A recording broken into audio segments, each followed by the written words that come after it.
Hi ഏവർക്കും സ്വാഗതം. ഞാൻ ബ്ലാക്ക്. നമ്മളിന്ന് കേന്ദ്ര ഗവൺമെന്റ് അനൗൺസ് ചെയ്തിരിക്കുന്ന പുതിയൊരു പദ്ധതിയെ കുറിച്ചാണ് നോക്കാൻ പോകുന്നത്. ഭവന നിർമ്മാണത്തിന് വേണ്ടി 20 ലക്ഷം രൂപ ലോണായി നൽകുന്ന ഒരു പദ്ധതിയെ കുറിച്ച് കേന്ദ്ര ഗവൺമെന്റ് അനൗൺസ് ചെയ്തിട്ടുണ്ട്. അതിന്റെ വിശദ വിവരങ്ങൾ എന്താണെന്ന് നമുക്ക് നോക്കാം. നമുക്ക് എല്ലാവർക്കും അറിയാം, നമ്മുടെ ചുറ്റുമുള്ള ഒരുപാട് പേർ ഒരു സ്വന്തമായ ഒരു ഭവനത്തിന് വേണ്ടി ഒരുപാട് വഴികൾ തേടുന്നത് നമുക്ക് കാണാം. ഇതുപോലുള്ള സാധാരണ ജനങ്ങൾക്ക് വേണ്ടിയിട്ടാണ് കേന്ദ്ര ഗവൺമെന്റ് ഇതുപോലൊരു പദ്ധതി അനൗൺസ് ചെയ്തിരിക്കുന്നത്. ഈ പദ്ധതിയിലൂടെ നമുക്ക് 20 ലക്ഷം രൂപ വരെ ലോണായി വാങ്ങിയെടുത്ത് ഒരു നല്ലൊരു ഭവനം നിർമ്മിക്കാൻ സാധിക്കുന്നതാണ്. ഈ ലോൺ തിരിച്ചടവിന് വേണ്ടി 30 വർഷം കാലാവധി നൽകുന്നതാണ്. നമ്മൾ ഈ 20 ലക്ഷത്തെ 30 വർഷമായി കാൽക്കുലേറ്റ് ചെയ്യുമ്പോൾ 5,5,5,5 അതായത് 5,555 രൂപയാണ് ഒരു മാസം തിരിച്ചടവായി വരിക. സോ എന്തായാലും ഗവൺമെന്റിന്റെ ഭാഗത്ത് നിന്നിട്ട് ഇതുവരെ അതിന് എത്ര ശതമാനമാണ് പലിശ ഇളവാക്കുന്നത് എന്നുള്ളതിനെ കുറിച്ചുള്ള അനൗൺസ്മെന്റ് വന്നിട്ടില്ല. സോ അതുകൂടെ വന്നാലും നമുക്കൊരു മാസം 7,000 രൂപയോളമേ വരാൻ സാധ്യതയുള്ളൂ. സോ ഈ ഒരു ചെറിയ തുകയിൽ നമുക്കൊരു ഭവനം നിർമ്മിക്കാൻ സാധിക്കുക എന്ന് പറയുന്നത് വലിയൊരു കാര്യം തന്നെയാണ്.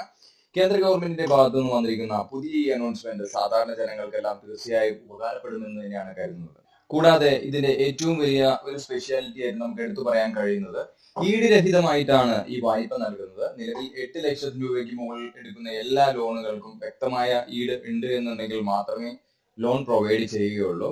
അല്ലാത്ത പക്ഷം ലോൺ പ്രൊവൈഡ് ചെയ്യുന്നതല്ല. സോ നമുക്ക് ഈ ഒരു പദ്ധതി പ്രകാരം 20 ലക്ഷം രൂപയ്ക്കും ഈടില്ലാതെയാണ് നമുക്ക് ലോൺ നൽകുന്നത്.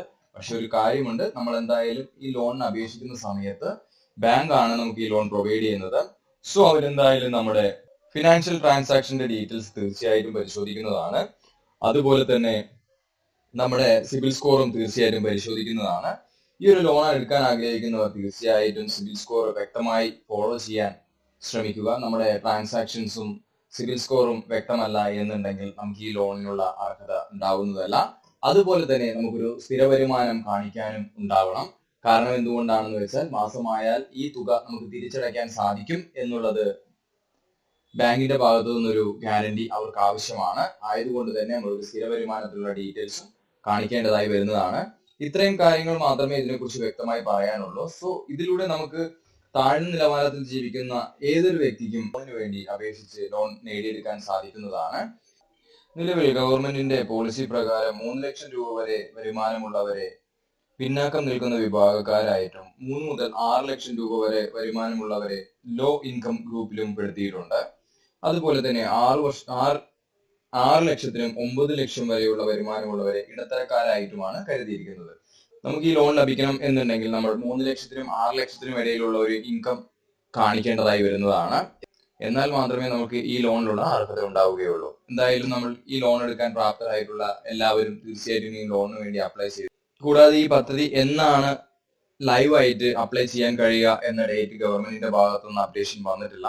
സോ ഈ ഷോർട്ട് ടൈമിൽ തന്നെ അതിന്റെ അപ്ഡേഷൻസ് വരും എന്നാണ് ഗവൺമെന്റിന്റെ ഭാഗത്തു നിന്നുള്ള അപ്ഡേഷൻ. സോ അപ്ഡേഷൻ വരുന്ന മുറയ്ക്ക് നമ്മൾ ചാനലിലൂടെ അപ്ഡേറ്റ് ചെയ്യുന്നതായിരിക്കും. ഈ വീഡിയോ കണ്ട എല്ലാവർക്കും എന്റെ നന്ദി. Thank you.